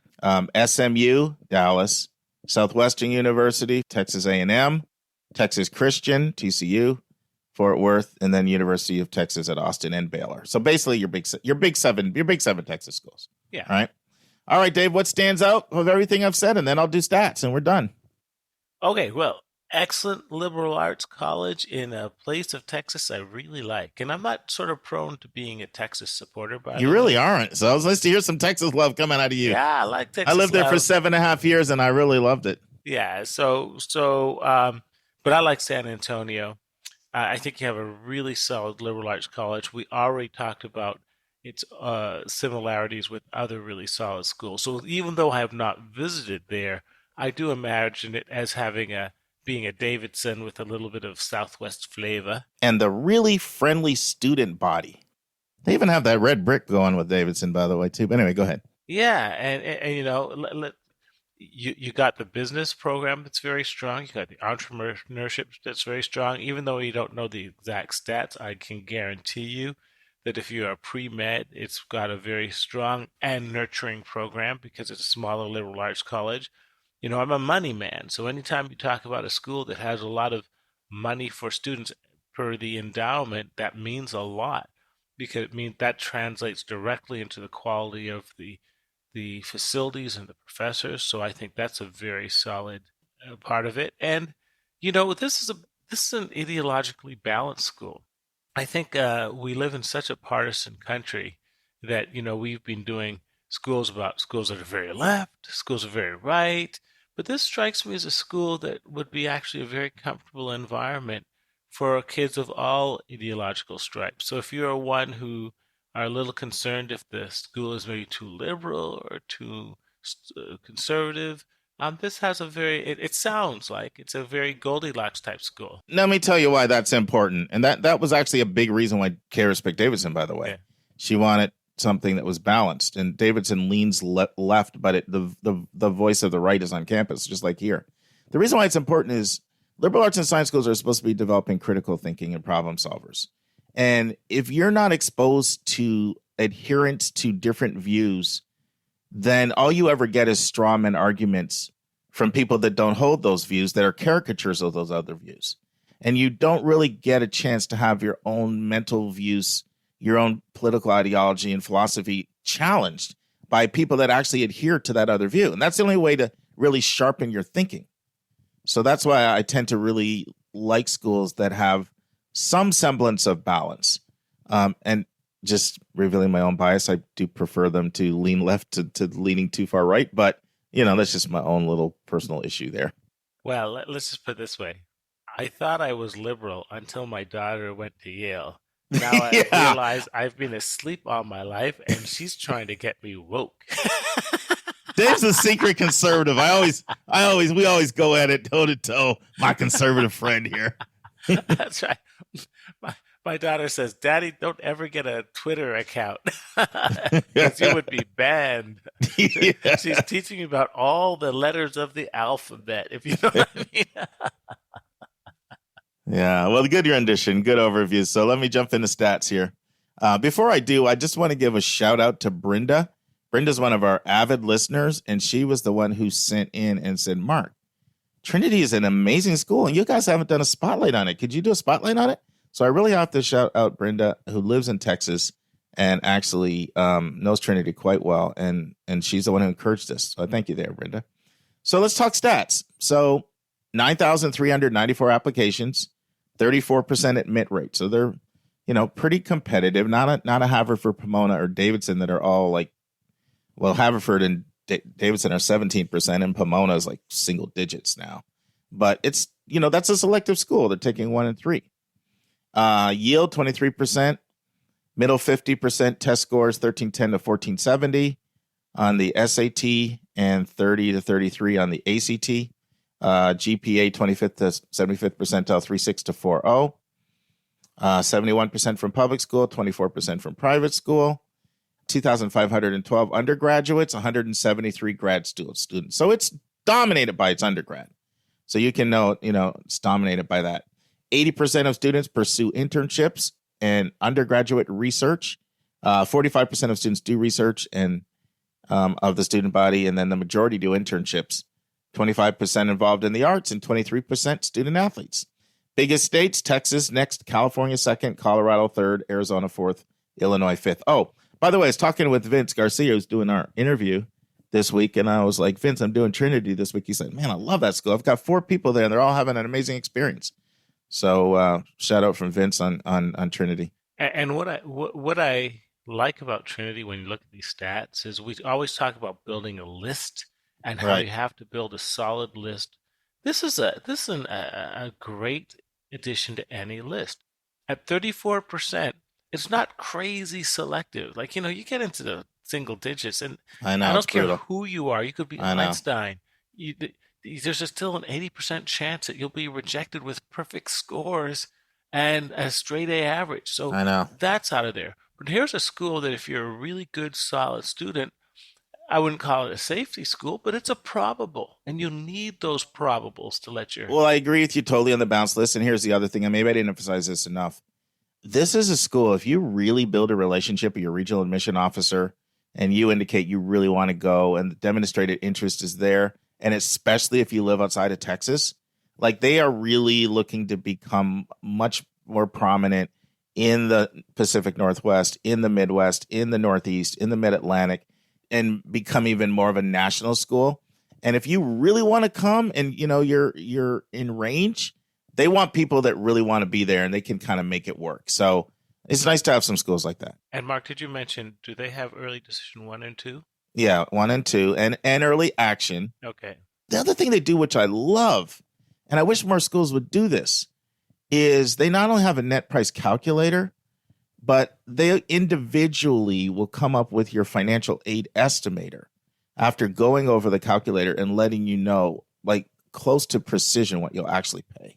That's amazing because that removes the uncertainty of people committing and not knowing what they're going to have to pay, which is great. So Texas, California, Colorado, Arizona, Illinois, the biggest states, Louisiana next. And then on countries, it's China, Mexico, Vietnam, Canada, Ecuador, and Honduras. Right. A few more things. 14% of the men are Greek and 19% of the women are Greek. 16% get the Pell Grant. 62% of classes have under 20 students. That's what you can do when you have that kind of money. Tuition is $44,000. Overall cost is $62,000. Cost of attendance. But remember, they give away a lot of those 18 to 30s. And so if you get 30,000, you just took your 62 down to 32, in terms of what you actually pay. Now, there is one thing that I'd like to see Trinity improve. It's not terrible. It's a 66% graduation rate, 6-year graduation rate. But, I think they should be a little higher given their selectivity and their money. A school like a Santa Clara is at 88%. Ooh, Davidson and Haverford are in the low 90s, and it's not terrible. Like it's way, way, way above the national average. But I think given the fact that they're fairly selective and they have a lot of personal individual attention, I think that 77% grad rate should be maybe up about 85. And I'd like to see them just become, maybe a little more of a national school, like 60 to 70% are from Texas. I know Texas is a huge state, but your real national schools, that number, like a school like Rice that number would be significantly lower, right? Maybe 30 to 40% from Texas and maybe diversify a little bit more. But they do have incredible diversity. We know they're diverse, Mark. You know why? Why? They have Leroy the Tiger. When you said that Illinois was number 5, you know Leroy's from Chicago. That ain't no Texan Tiger. Most people don't name their mascot Leroy. That is a good point. By the way, all you podcast listeners were African Americans, so it's not. I think you're not. I think you're telling people something they already know. So I know my daughter would be censoring the podcast right now. PC. Okay, Dave. So here are the diversity numbers, and it's another strength of Trinity. Love these numbers. So they are 46% white. Yeah. They're 23.8% Hispanic Latino. Yeah. Karis loves Latino culture. Remember, she's a Spanish major. So that's another reason why I really think she would have loved Trinity. They're 10.1% Asian. Yeah. They're 10% international, 5.4% multicultural, and 4.6% Black. Okay. So you've got, those are good. Those are solid. And they also have students from 57 countries as well. That 10% international is drawing from 57 countries. So just a really, really, really solid school. Next week in the news, the employment mismatch, an article by Karen Fisher of the Chronicle of Higher Education. And the question of the listener is from me. I want to know, why did Tulane waitlist almost 13,000 students and then take none of them from the waitlist in 2021? Boo-hoo, 2020. Boo-hoo. And our interview is by Courtney Minden, the Vice President of Enrollment of Babson. It's part 1 of 3, the new ways colleges recruit students. And then our college spotlight is coming to you from the University of Minnesota. And that's our show. A big thank you to you, our listeners, for tuning in this week. If you find this podcast helpful, please subscribe so you get every episode as soon as it is released. If you are interested, there are a few ways you can really support our podcast. You can click the share button and send it to your friends and acquaintances. You can help us pay our staff and our expenses by donating on our website. You can write a review for us on your favorite podcast listening app. I am the producer of the Your College Bound Kid podcast. We have a fantastic team of 9 people. Shout out to our co-host, Dr. David Williams and Dr. Lisa Ruff. Our sound engineer, who fixes all of our many errors, is Nemanja Modfitch. The amazing music you hear is from Victor Allen Weeks. Marketing designs are from Kimberly Blass. Our image editor is Talha Khan. Joy Stucker does our website episode updates. And our webmaster is Dalianas Dimitri.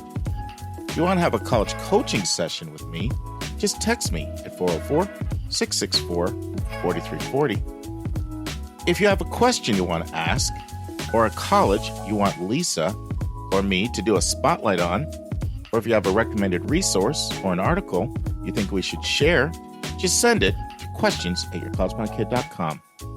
By the way, check out our website where you'll find lots of content that is not on any podcast app. Our website is yourcollegeboundkid.com. We think of you as our listening family, and we look forward to meeting again with you, our family, next week.